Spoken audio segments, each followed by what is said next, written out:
Buenos días, buenas tardes. Comenzamos el sector agrario.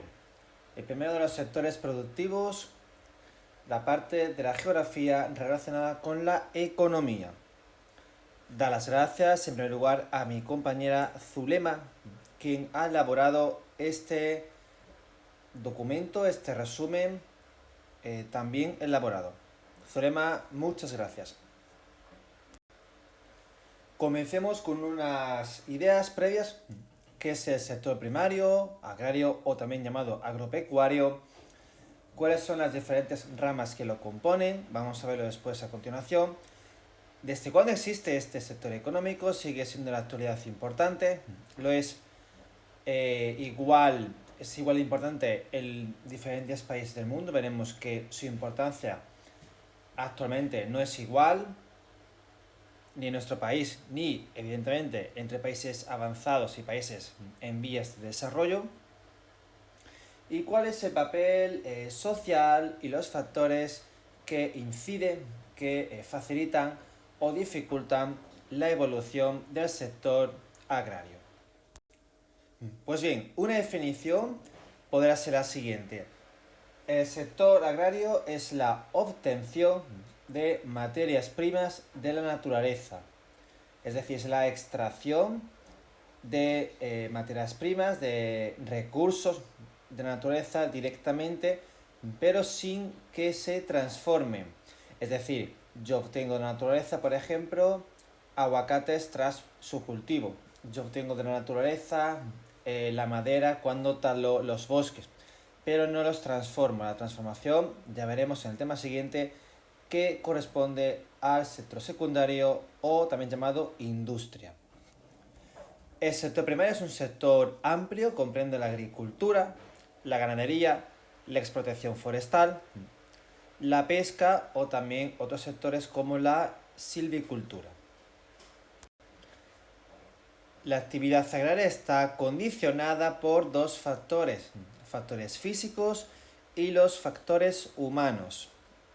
De hecho, en la imagen, ¿vale? Podéis ver los factores, por ejemplo, físicos, en este caso, podrá ser el relieve llano, que va a facilitar a priori el desarrollo agrícola, o también los factores humanos, como por ejemplo puede ser la parcelación de la tierra, es decir, la división de la tierra en diferentes parcelas o hectáreas, o también la introducción de la tecnología, maquinaria, por ejemplo. En los factores físicos tenemos 4.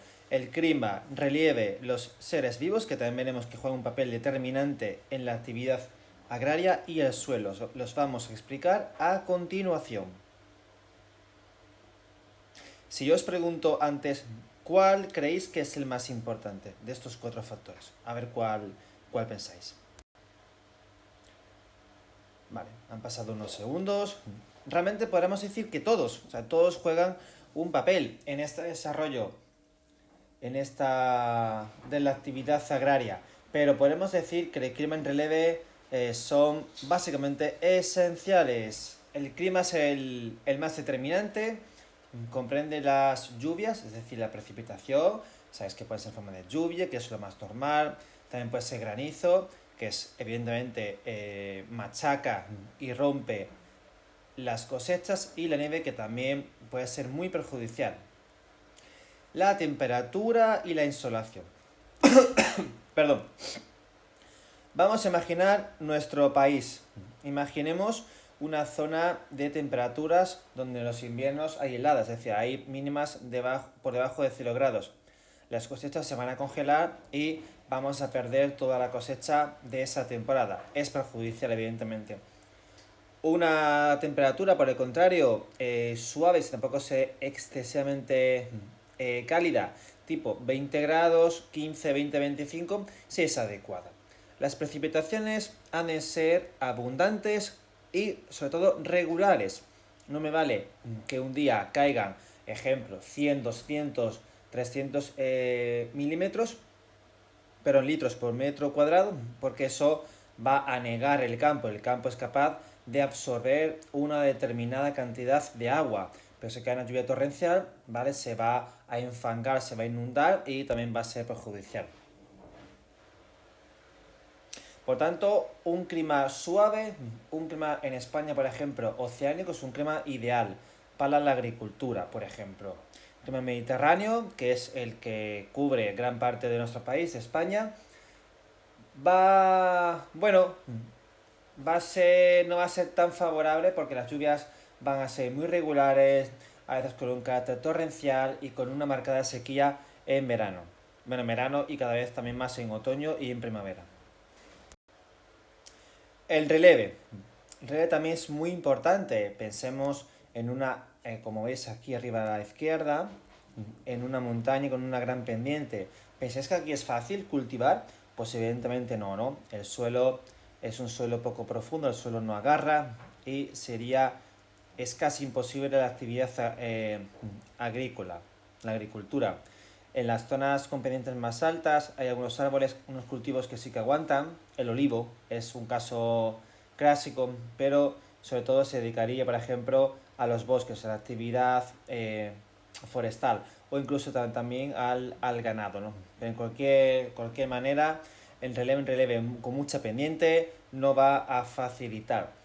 Dentro del releve también la altitud. Sabéis que existe el llamado gradiente térmico, que es una ecuación por la cual cada vez que se suben 100 metros de altura, de media, la temperatura desciende 0,64 grados. Es decir, en 1000 metros estamos bajando casi 7 grados de temperatura. Ya comentamos antes, las muy bajas temperaturas con heladas no son beneficiosas para el cultivo. También la orientación de las vertientes, una orientación por ejemplo en sotavento va a recibir menos lluvias, más insolación, y a barlovento pues puede ser más beneficiosa en tanto que va a tener más lluvias. Pero dicho, me importa hablar del releve el tema de la pendiente. Una zona con una alta altitud no va a ser beneficiosa para la agricultura por ese frío, y también una pendiente elevada tampoco lo va a ser. Los seres vivos también juegan su papel. Esto, si tenéis algún familiar que tenga campo, lo sabrá.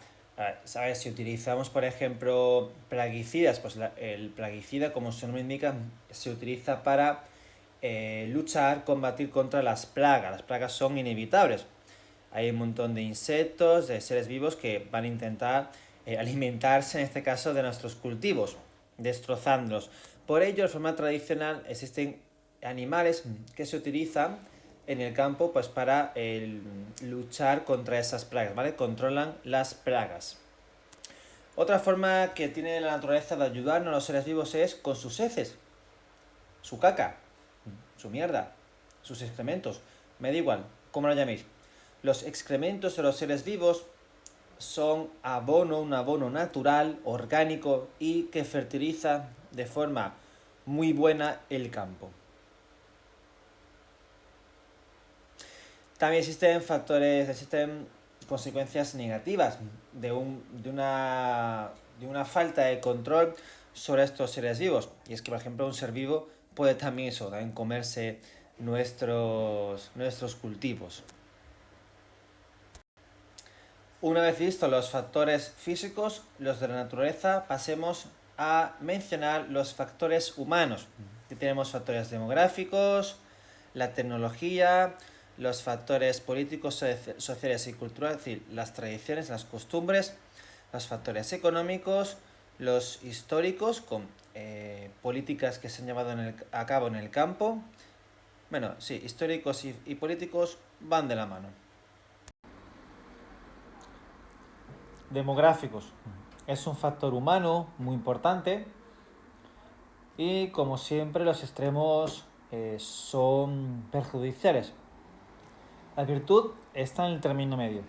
Si, por ejemplo, tenemos una zona con una gran densidad de población, una zona muy masificada, una zona superpoblada, eso va a provocar una mayor necesidad de consumo de recursos, por ejemplo, de comida, y va a provocar una mayor necesidad de producción de alimentos. Una gran presión, por tanto, sobre el medio ambiente. También, por otra parte, en el otro extremo, las zonas como la provincia de Soria, Guadalajara, Teruel, en España, y también otras zonas del interior peninsular, tienen densidades de población realmente muy bajas, hasta el punto de que estas tres provincias castellanas tienen una densidad de algunas zonas 2 habitantes por kilómetro cuadrado. Esto es igual a Siberia, una zona donde hay temperaturas que llegan hasta los menos 40, 50 y 60 grados bajo cero. Por tanto, la España vaciada, la exploración del medio rural también es perjudicial, porque claro, no hay gente que cultive el campo, ¿no?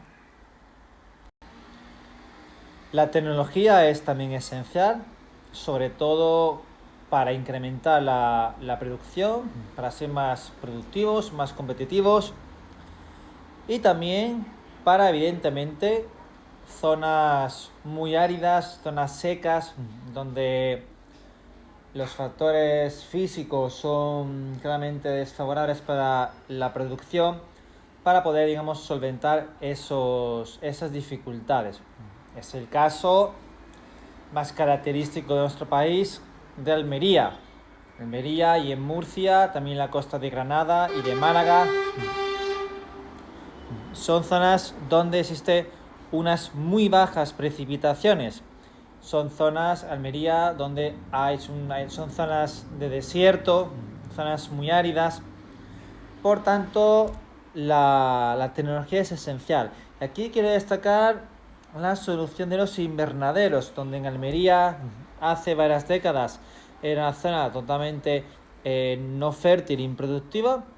Hoy es una de las grandes zonas de cultivo de toda Europa. Vas a poder ver lechugas, pimientos, pepinos, tomates de Almería y de Murcia en toda Europa, en Francia, en Reino Unido, en Alemania, etc., en Holanda. Por tanto, es un aprovechamiento al máximo de un espacio muy pequeño, como veis en la imagen, con amplia inversión de tecnología, de productos químicos como abonos, herbicida, plaguicida, fertilizante, etc. Nuestros aspectos positivos y aspectos también negativos. Aspectos positivos, evidentemente, a mayor producción, el precio del producto baja, lo cual beneficia al consumidor. Tomate de Mercadona, tomate de invernadero, va a ser más barato por lo general que un tomate ecológico, que necesita de más espacio y más tiempo para cultivarse, para poder salir del cultivo. También, claro, el empresario va a ganar más dinero, produce más, vende más, gana más dinero. La parte negativa, bueno, si tú tomas un pimiento de Mercadona, estás tomando ese pimiento también con todos los productos químicos que le ponen a ese cultivo. Los aspectos sociales y culturales también son importantes a tener en cuenta. La importancia histórica del sector primario. En la historia, por ejemplo, destacamos en la Edad Media la Mesta. La Mesta era una especie como de asociación. Los ganaderos se organizaban y defendían sus intereses. Es lo que hoy se conoce como un sindicato, ¿no? Una agrupación de trabajadores que defienden sus intereses. También hay que decir que realmente la importancia social y cultural del sector primario en la actualidad, país como España, un país avanzado, es muy inferior al que tenía cuando España era un país poco desarrollado. Aunque en zonas, por ejemplo, hay zonas que sí dependen muchísimo del sector primario. Quiero pensar en la pesca, de vital importancia para la economía gallega, también de parte de Andalucía, o, vale, en este caso Almería, también con los invernaderos. Aspectos económicos, tenemos dos formas de entender la agricultura, la ganadería, el sector primario. Una que sería el autoconsumo. Yo cultivo un producto para mí, autoabastecimiento, autoconsumo, clásico de países pobres, países o en vías de desarrollo, pero también puede hacer caso también de que se practique en países ricos como España, pero ejercido lo que se llama agricultura a tiempo parcial. ¿Qué es esto? Estos son, por ejemplo, personas que viven en la ciudad, tienen su empleo, el que sea, y se van a su casa, su segunda residencia en el medio rural, en el campo, los fines de semana a cultivar su huerto, ¿no? Por ejemplo, una persona jubilada cuyos ingresos no dependen de la agricultura, por ejemplo, trabaja de camarero o de policía, tiene su jubilación, pero le gusta y se entretiene con su huerto. Y por otra parte, una agricultura, un sector primario competitivo, muy especializado, con una amplísima inversión en capital, es decir, en dinero, en tecnificación, en tecnología y en mecanización. De monocultivo, es decir, una empresa compra una extensísima porción de terreno de cientos y cientos de hectáreas. Una hectárea, ¿vale?, es un campo de fútbol, para que me entendáis, más o menos. Esa empresa le dedica solo un producto, por ejemplo, trigo. Pues esa empresa, vaya, su objetivo va a ser el máximo beneficio económico, ¿de acuerdo? No va a ser la de dar de comer al poblado, a la zona, a las personas, a los campesinos que trabajan en esa tierra. La aportación de la agricultura ha sido fundamental en la economía española ya desde hace siglos. Como bien sabréis, os acordáis de segundo de la ESO, lo que hoy conocemos como España es un lugar por donde han pasado multitud de civilizaciones, de pueblos. Por aquí han pasado fenicios, que estos fueron los que fundaron nuestra ciudad, Málaga, además de Cádiz y otras. Han pasado griegos en menor medida, han pasado celtas, íberos, romanos sobre todo, musulmanes, y cada pueblo ha ido dejando un legado arquitectónico, histórico, económico, etc. Pues bien, en Al-Ándalus, que fueron casi 800 años de presencia musulmana en la península y que debemos muchísimo actualmente a ese pasado, se tenía por un elemento fundamental el agua. El agua era parte de la vida. Y bueno, consecuencia de ello fue la creación de multitud de canales de riego, las llamadas acequias. Se utilizó mucho en regadío, se importaron especies que por aquí no existían, como los cítricos, limones, naranjas, que hoy son parte cotidiana de nuestros paisajes. También se trajo el algodón, la caña de azúcar, etc. De hecho, aquí veis, ¿vale? Veis una noria de agua, ¿no?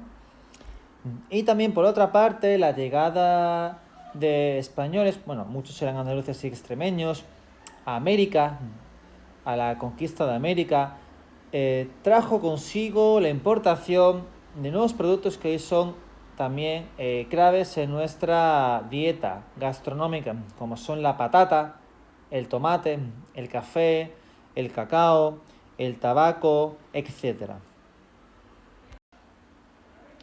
Los factores políticos, los diferentes gobiernos, regímenes, han ido también modelando el sector primario con políticas que a veces han conseguido grandes éxitos y en otras ocasiones pues no han sido tan exitosas. Vamos a empezar por el siglo XIX, también parte del siglo XX, todo el siglo XIX, con las llamadas desamortizaciones que vas a estudiar en cuarto de la ESO y también en segundo de bachillerato. Mira, ¿qué es esto? Esto consiste en que el Estado va a expropiar mediante un pago, es decir, no es que el Estado te robe, sino que el Estado te paga un dinero por unas tierras. Pero ojo, no son tierras cualesquiera, son tierras que están en manos de la nobleza, es decir, la aristocracia, un conde, un duque, y sobre todo de la Iglesia Católica. Son tierras que no están en cultivo, las llamadas tierras muertas, tierras que estaban ahí, pues dejadas sin cultivar, improductivas por lo tanto. ¿Con qué objetivo? El Estado para recaudar dinero, para pagar otros gastos que tiene el Estado y también para facilitar que nuevos compradores, empresas, la burguesía pongan en cultivo estas tierras y pues sean productivas. La extensión del regadío, ya que a más regadío mayor productividad, es esencial. La concesión de tierras o viviendas, o bien tierra y vivienda al lado en zonas que había un desaprovechamiento para que justamente se aproveche mejor la tierra.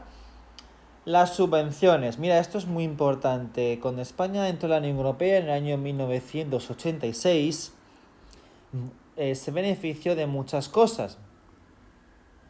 Entre ellas la llamada Política Agraria Común, la PAC.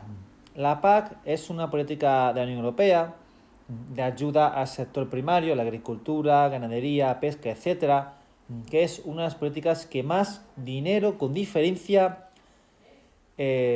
destina a la Unión Europea.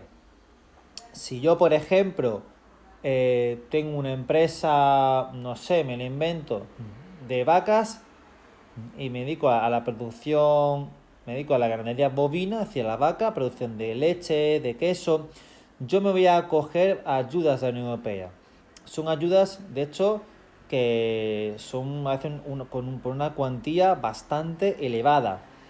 Hay que decir que la PAC ha ido sufriendo modificaciones y en la actualidad lo que hace es intentar favorecer y orientarse hacia ayudas a los jóvenes agricultores y ganaderos, ya que la gente joven, pues mucha gente joven del campo marcha a la ciudad, el campo se queda sin población, se envejece, los pueblos se cierran y si nadie cultiva el campo, lo siento chicos, chicas, pero el tomate que compras no nace en Mercadona, nace en el campo.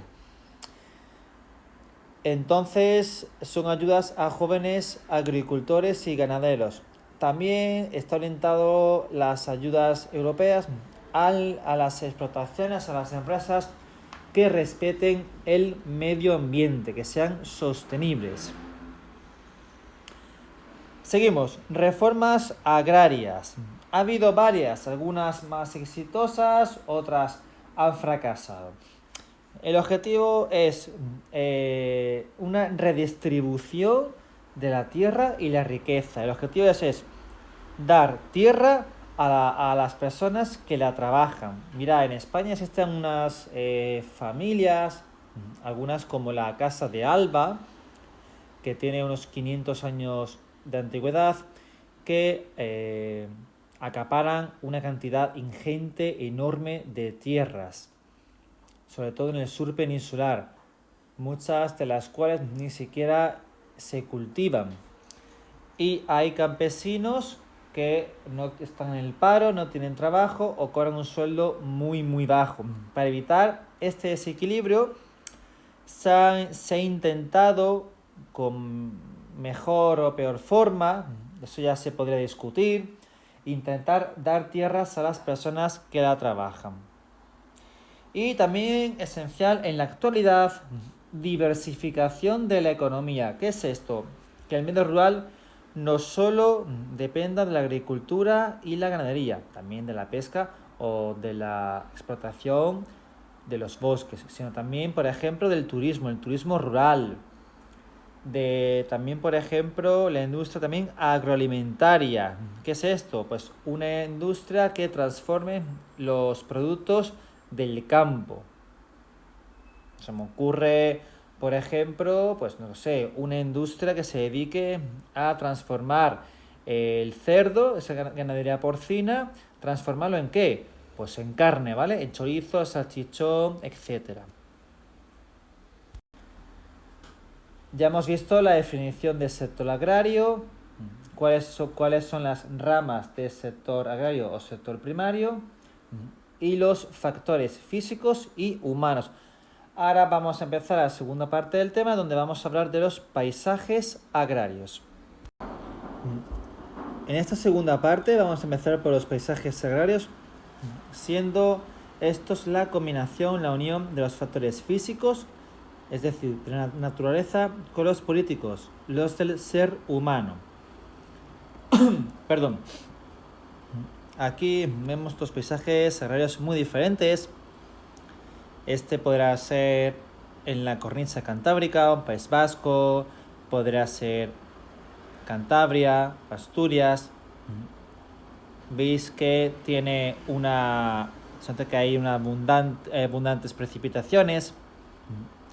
Se puede dedicar más bien a la ganadería, por ejemplo a la bovina, es decir, las vacas, para leche, para carne, para quesos. Y aquí hay un clima oceánico. La pendiente elevada dificulta, por ejemplo, la agricultura, pero estos valles, ¿vale? Pues estos pastos y prados sí favorecen a esa ganadería bovina, ¿vale? Bovina, vacas. Por el contrario, este paisaje podría ubicarse en Castilla y León, también en Andalucía. Sería un aprovechamiento agrícola para, por ejemplo, para trigo. Aquí vemos que es un clima muy seco, un clima mediterráneo con lluvias estacionales,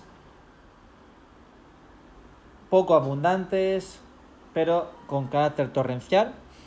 Y ambos casos son en España. Y es que España, no es porque yo sea español, sino porque, bueno, yo viajo todo lo que puedo y la verdad es que es un país muy rico, muy diverso en muchos aspectos. En nuestra cocina, vemos un país que tiene 4 lenguas oficiales: español, catalán, vasco y gallego. Tenemos también climas muy diferentes, paisajes diferentes, ciudades hermosas, patrimonio, etc. Empecemos por el poblamiento. Hay 3 tipos de poblamiento rural, aunque aquí aparezcan 2, de que uno, es una mezcla entre este y este. El poblamiento rural concentrado, como bien veis, se suele ubicar por lo general en la España interior, tanto en la meseta norte como en la meseta sur, y en el centro y sur peninsular, ¿de acuerdo? Asociado más bien al clima mediterráneo, aunque no es este el caso de la imagen. Por lo general va a ser característico de una zona donde hay escasez de agua. No es, repito, este caso, pero sí es lo normal. Y en torno a esa fuente de agua, esencial para la vida, ha ido creciendo el pueblo. Pensemos en Andalucía, pensemos en Castilla-La Mancha, Extremadura, Castilla y León, Aragón, etc.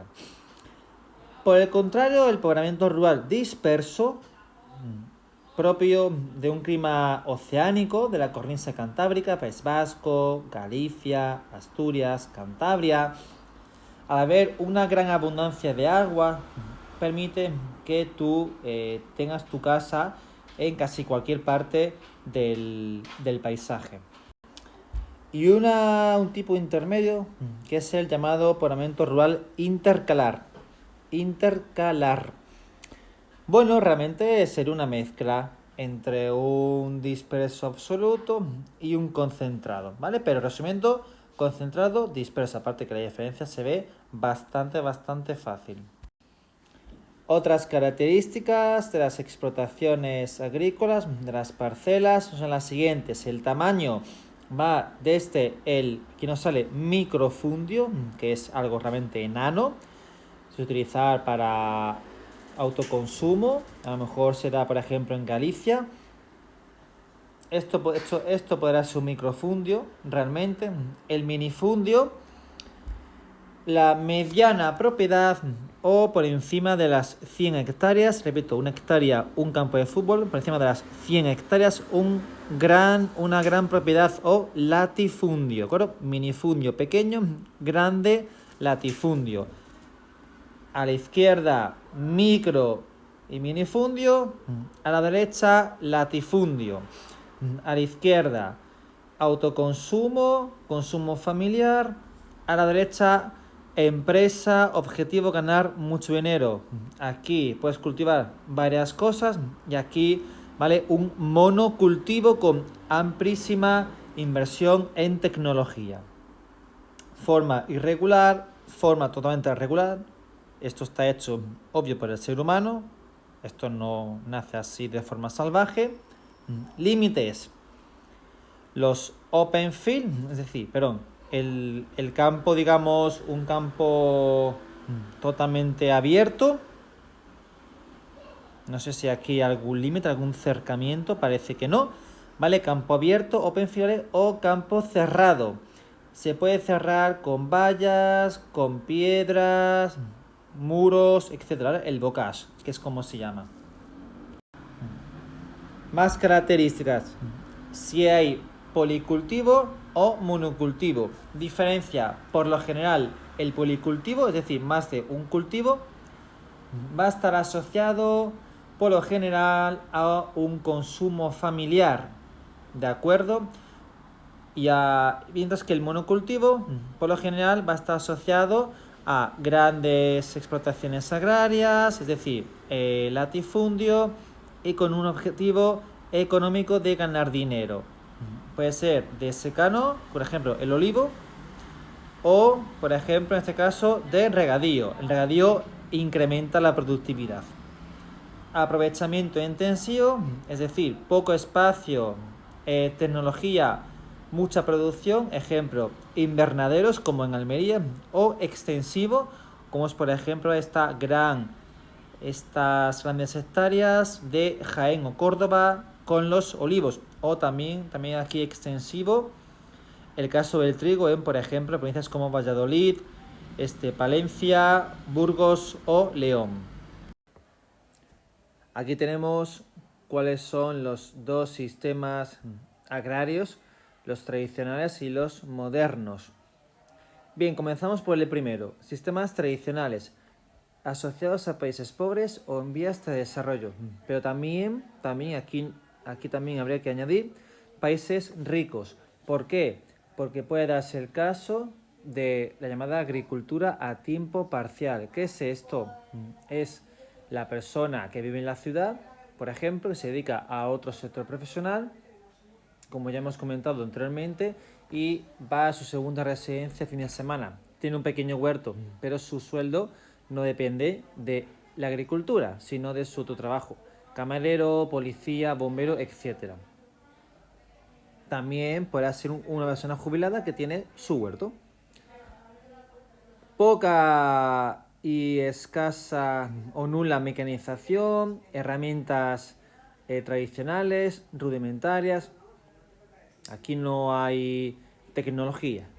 Va a depender fundamentalmente de las condiciones meteorológicas, muy dependiente del clima, por lo tanto, de las lluvias, de las sequías, etcétera, que pueden provocar grandes hambrunas. Pensemos en un país, por ejemplo, no sé, como Sudán, como Chad, como Níger, en África subsahariana.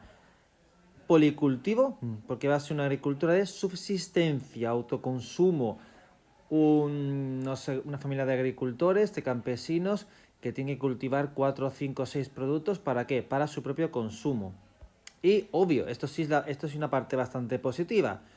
Al no utilizar prácticamente ningún medio, al no utilizar tecnología, tampoco va a emplear abonos químicos, plaguicidas, fertilizantes químicos, etc. Por lo que va a ser respetuosa con el ecosistema de la zona y con el medio ambiente. Van a utilizar, por ejemplo, abonos orgánicos, como son los excrementos de los animales, que fertiliza de forma natural el suelo. menos producción, pero más respetuoso con el suelo y con el medio ambiente. Pasamos a la otra parte, pasamos al los sistemas agrarios modernos, con una agricultura que se da en los países ricos y avanzados. Pensemos, por ejemplo, en España, evidentemente, con una gran inversión en tecnología, en tractores de última generación, en mecanización, en irrigación, es decir, regadío por aspersión, por goteo.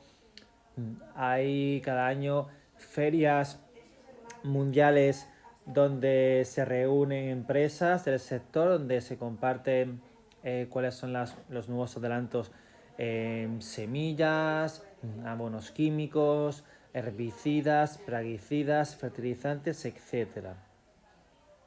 Vemos que también tiene una parte negativa. Menor dependencia de los factores físicos. Si por ejemplo no llueve, no pasa nada. El agricultor tiene su móvil o su portátil o tableta que está conectado con una estación meteorológica, y si por ejemplo no llueve, de forma automática en remoto el agricultor puede estar en su casa, activa el aspersor, ¿vale? Para regar su explotación. Monocultivo, es decir, grandes empresas con una orientación al mercado. Esto es, el objetivo es ganar dinero, maximizar los beneficios, no es el autoconsumo.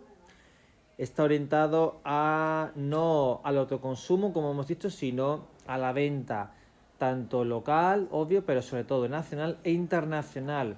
De ahí que podemos ver, por ejemplo, lechugas, tomates, pimientos, cebollas y otros productos que están en los invernaderos, un lugar que propicia y garantiza una gran productividad en un espacio de terreno muy pequeño, con un amplio uso, evidentemente, en ese invernadero de Almería, Granada o la provincia de Málaga, de productos químicos, que va a vender, a posicionar sus productos en Europa en España y en Europa. Así, si viajas, por ejemplo, a Reino Unido, a Francia, Alemania, Holanda, vas a ver en el supermercado tomates de Almería, lechugas de Murcia o aguacates y mangos de Málaga. La parte negativa, obvio, este uso masivo de tecnología, de productos químicos, no va a ser respetuoso con el medio ambiente. Va a aumentar, por lo tanto, las emisiones de dióxido de carbono, y a la larga va a ser incluso perjudicial para el suelo, porque el suelo al final no es capaz de absorber tanto producto químico y va a perder su fertilidad. Vamos a ver a continuación varios paisajes agrícolas. Aquí un paisaje podría ser de un país como Argentina o Estados Unidos, donde existen amplísimas zonas para poder cultivar, amplísimas zonas también llanas que facilitan la introducción de mecanización, ¿vale? Como estos tractores, segadoras, trilladoras, etc. Aquí un paisaje agrícola de subsistencia de un país de África subsahariana. Seguimos con agricultura de subsistencia, en este caso el cultivo del arroz, que se da en zonas donde hay abundantes precipitaciones.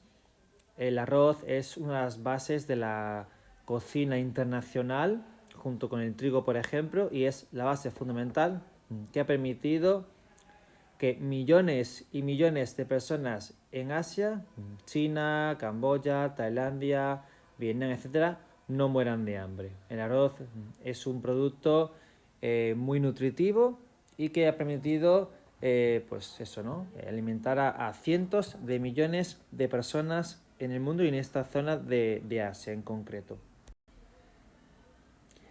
Aquí veis el mapa del mundo. Voy a hacer un poquito más grande. A ver si puedo. Así, para que se vea mejor. Con las zonas donde se practica una agricultura de subsistencia asociada a países pobres o países en vías de desarrollo. Vemos gran parte de América Central, el Caribe, la parte andina, un poco de la selva amazónica, evidentemente, el África subsahariana, no Europa, no Estados Unidos ni Canadá, no Australia, no Oceanía, sí parte de Asia, sí del sureste asiático. Por tanto, y donde se practica una agricultura de mercado, en países que son ricos. Podemos decir que sería pues Europa en su totalidad, Norteamérica y Oceanía, en Australia y Nueva Zelanda. Aunque aquí también aparecería África del Norte. Y también el Golfo Pérsico, realmente agricultura poca porque es un desierto. Aquí vemos el caso que antes os comenté. Esto es un país rico, esto podrá ser perfectamente España, donde existen empresas multinacionales que se dedican a la agricultura y la ganadería, empresas muy fuertes, con una amplia inversión en mecanización, en tecnología. Sin embargo, esta persona mayor española pues practica una agricultura de subsistencia y no es que dependa sus ingresos económicos de su labor agrícola. Tiene su pensión, su jubilación, pero lo practica pues para mantenerse activo, ¿no? Hemos hablado de la agricultura, ahora pasamos a la ganadería. La ganadería consiste en la cría, en la domesticación de animales para su consumo, ¿no? Va a ser carne, leche, también puede ser piel, etc. Existe multitud de animales que han sido domesticados por el ser humano, pero los más comunes a nivel mundial son estos 4. Tenemos la ganadería bovina, que son las vacas, pero también pueden ser toros o buey, para obtener carne, leche o también pieles, cuero. En España, por ejemplo, pues se sitúa sobre todo en la zona donde hay abundantes lluvias, porque ahí habrá pastos y prados, es decir, Galicia, Asturias, Cantabria y País Vasco, y también un poco de Aragón, al norte, la zona de los Pirineos. El ganado ovino, ¿vale? Y caprino, oveja y cabra, también se utiliza para carne, leche y quesos, ¿vale? Piel también y lana. En España, pues esta ganadería se ubicaría en zonas donde existe pues un clima, digamos, más seco, ¿no? Podría ser, por ejemplo, Castilla-La Mancha, Castilla y León, también Andalucía, etc.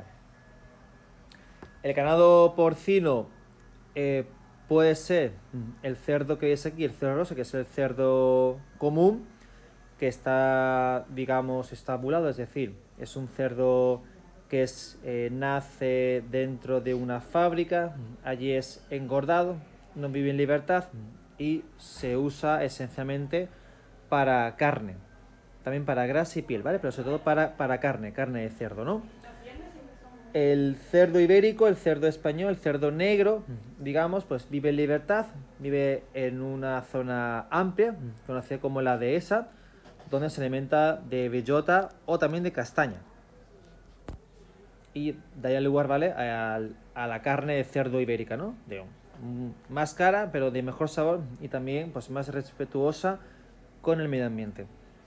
Por último, el ganado avícola, los pollos, gallinas, patos, gansos, pavos, se utilizan de ellos los huevos y también la carne. Otras especies no tan comunes, ¿vale? Caballos, conejos, ¿vale? O abejas.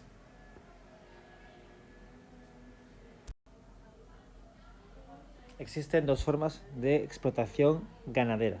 Hay que decir que España es una de las potencias agrícolas y ganaderas, tanto a nivel europeo como internacional, con empresas punteras que exportan carne de cerdo, exportan leche. Por ejemplo, el jamón ibérico español es uno de los productos de lujo más reconocidos en países como China, por ejemplo. En la parte agrícola se venden vinos españoles en Estados Unidos, quesos también por Europa, etc. Vamos a ver cuáles son las 2 formas de ganadería. Tenemos una ganadería de toda la vida, tradicional, desde que el ser humano logró en el Neolítico domesticar a los primeros animales. se van a criar animales, ya sean cerdos, ovejas, vacas, cabras, para el autoconsumo, para obtener leche, para obtener quesos, también cuero o piel. Va a darse en zonas menos desarrolladas del mundo o en zonas, países ricos como por ejemplo España, pero más bien practicado, ¿vale? Por personas, ¿vale? Por pastores ya de una edad avanzada. Usa poca mano de obra, es decir, suele ser el pastor la única persona, ¿vale? Que realiza esta labor. Realmente es más, por una parte, los beneficios van a ser escasos, es decir, va a ser para la propia autoconsumo, para esa persona, no va a tener un objetivo de producción y venta y exportación. Pero por otra parte va a ser más respetuoso con el medio ambiente. Bueno, tenemos otra ganadería totalmente diferente. Esto sí que tiene ya una orientación de mercado, es decir, aquí sí que el objetivo es la producción a gran escala, la introducción de maquinaria, de tecnología y la venta. El objetivo es vender más y en más lugares. El beneficio máximo. Por ello, evidentemente, va a ser menos respetuoso con el medio ambiente y también con los animales. Aquí a la izquierda vemos un señor cuyo rebaño está en libertad y se alimenta de lo que hay en la naturaleza, pastos, prados. Aquí, sin embargo, a estos pollos van a ser alimentados y engordados de forma artificial, incluso llegando a rayar el maltrato animal, aunque existen controles sanitarios en la Unión Europea. Por ejemplo, en una fábrica de pollos pueden llegar a haber hasta 90.000 o 100.000 pollos en una sola nave.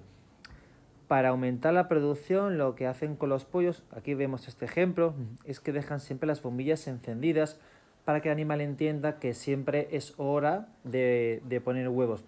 Los pollos viven menos tiempo que si viviesen en libertad, sufren de muchísimo estrés y ansiedad, incluso como están, como aquí se ve, hacinados en esta nave, les cortan el pico para evitar que debido al estrés los pollos suelen, digamos, se vuelven más agresivos y con el pico se suelen pegar unos contra otros. Pues para evitar que se agredan y se mutilen, pues eso, les quitan el pico. Vale, pues como vemos aquí, eso es, hay más producción, es más rentable para el empresario, pero no hay ningún compromiso o escaso con el medio ambiente, el producto también va a ser de menos calidad. Muy fácil, si tú vas a Mercadona y compras un jamón ibérico de bellota, producto natural, va a ser más caro, pero va a ser mucho más sano y de un mejor sabor que si compras un pollo o un huevo, ¿vale? Industrial. La pesca. España es también una de las principales potencias europeas y mundiales en la pesca. Existen empresas españolas como por ejemplo Pescanova, con grandes naves, grandes barcos que van a faenar, van a realizar su actividad económica en el océano, por ejemplo, Pacífico, con la captura del atún. Existe también pequeñas embarcaciones familiares que salen, como se ve por ejemplo aquí, a faenar a la mar, a capturar pues el pescado de la zona, ¿no? Sardinas, boquerones, etc.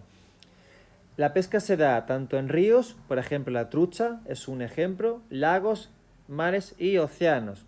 La gran parte va a ser para el consumo humano, pero también se puede utilizar para aceites, harinas o productos también, que aquí nos sale, farmacéuticos. Hay que diferenciar la pesca de bajura, ¿vale? La que realizan las pequeñas embarcaciones de pequeño tamaño en las costas próximas. Y la pesca de altura. Pesca de altura son barcos como este o mucho más grandes, donde en un mismo barco a lo mejor sale a faenar al Océano Pacífico, va a faenar a pescar a Groenlandia, a zonas muy lejanas. Estando en el mar 3, 4, 5, 6 meses. En ese barco es como una ciudad.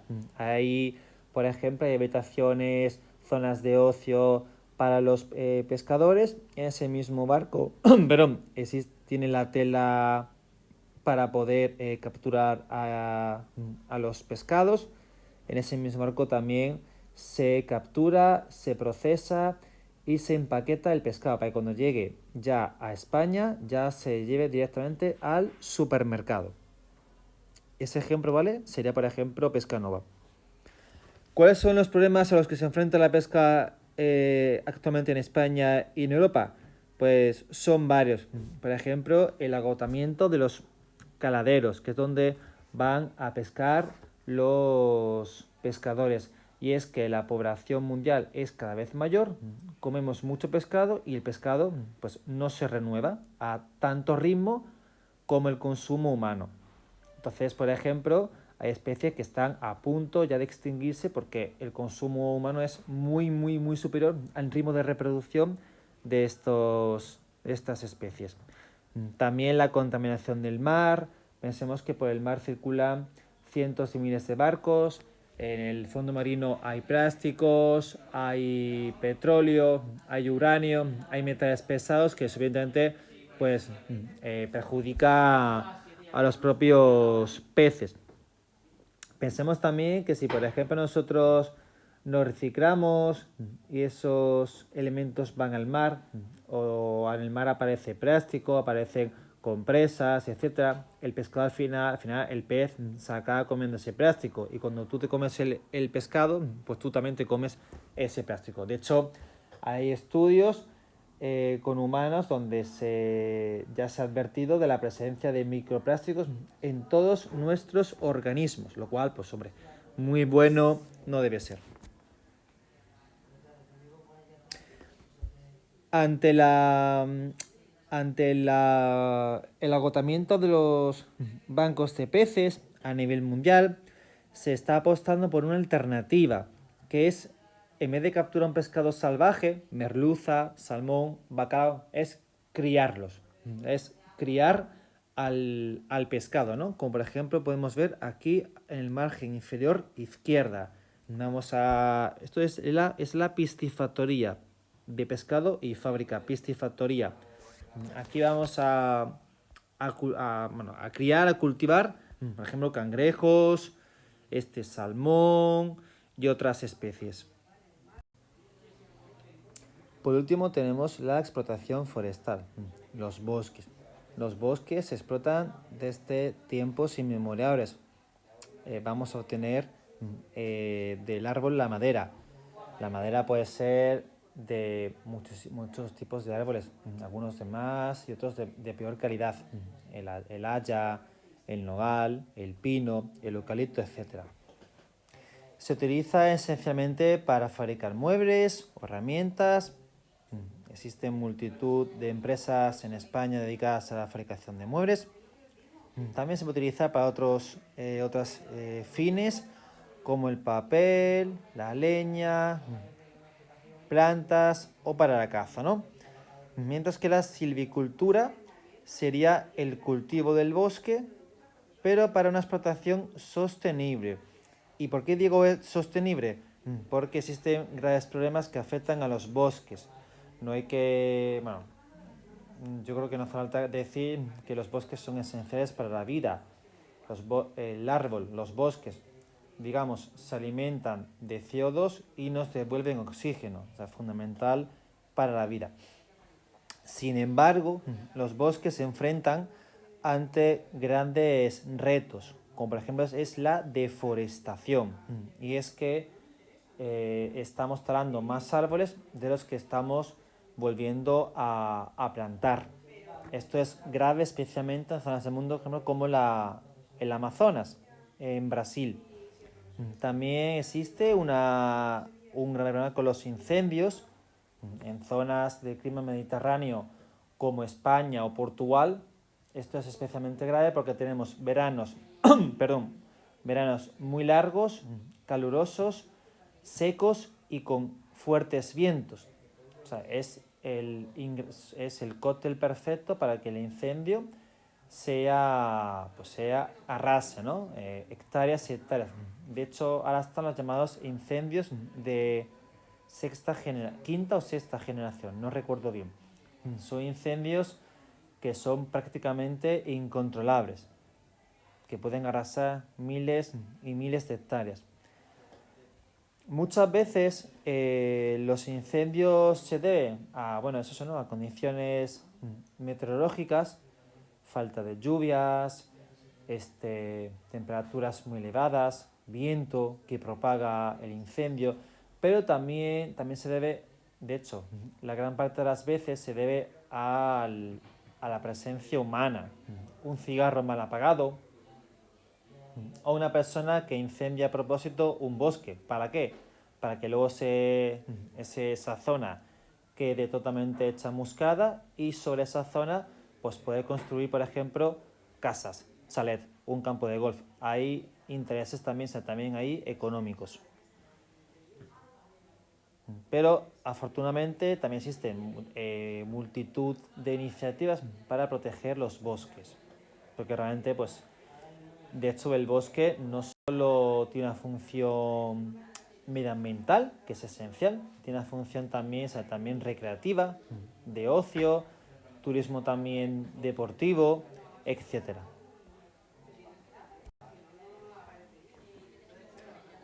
Bueno, y con esta última diapositiva, terminamos el tema del sector primario o sector agrario, como queréis decirle. Aquí una serie de preguntas a modo de colofón, a modo de epílogo, para que se genere un debate. ¿Cuáles son los productos, por ejemplo, tanto agrícolas como ganaderos que consumimos? Esto es importante porque somos lo que comemos, nuestra salud también depende de lo que comemos. Comemos productos agrícolas y ganaderos que son respetuosos con nuestra salud, con el bienestar animal, con el medio ambiente. ¿Cómo crees que es mejor que viva el ganado? Que después nos comemos. ¿Que viva al aire libre, en libertad? ¿O que viva encerrado, hacinado, para que, eso sí, para que podamos, en vez de criar 10 cerdos, criar 100 cerdos y obtener más y más beneficios económicos? ¿Crees que todo el mundo come la suficiente aporte de carne y de pescado? ¿Comemos demasiada carne? ¿Poca carne? ¿Vale la pena comer mucha cantidad de carne o de pescado o de fruta y verdura, pero de baja calidad? Bueno, pues esos son algunos de los temas interesantes que os planteo y que vamos a debatir también en clase. Bueno, espero que no haya sido muy pesada esta grabación y sobre todo que os haya servido para que podáis en casa tranquilamente repasar este tema. Un saludo y nos vemos en el próximo tema.